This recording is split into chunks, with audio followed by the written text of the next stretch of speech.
Good morning, good afternoon, or good evening, or kung saan man kayo sa mundong ito. Magandang araw po sa inyong lahat. At welcome po sa video na ito na kung saan ako po at yung partner ko po si Julia ay mag-share lamang po ng mensahe or bahagi na kung saan kung ano po ang natutunan namin sa Master Guide at dahil po sa natutunan namin na pwede namin dalhin sa aming ministry. So Julia, pwede ka bang magbahagi muna?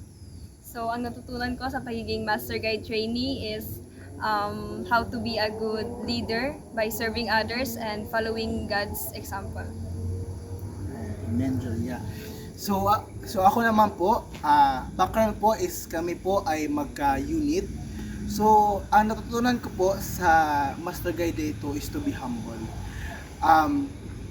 Tinuturo po namin lagi na ang purpose po ng Master Guide is hindi po ang iserve yung sarili namin, kundi iserve po una-una po ang Panginoon, at dahil po dito ay iserve din po namin ang kapwa namin mga tao.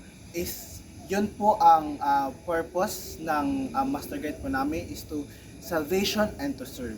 So aside po sa pagiging humble, natutunan po namin na sa buong training po namin doon sa pag-learn natin, no, kung saan is tayo po ay nag-train para i-train din natin ang mga kabataan sa kanilang mental, physical at spiritual development.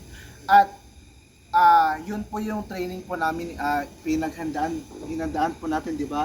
Hindi lang po as sa spiritual aspect, kaya po ay nagkaroon din po na physical aspects tulad ng pagkakaroon ng basic aid, mga first aid learnings, and kung sa even physical exercise.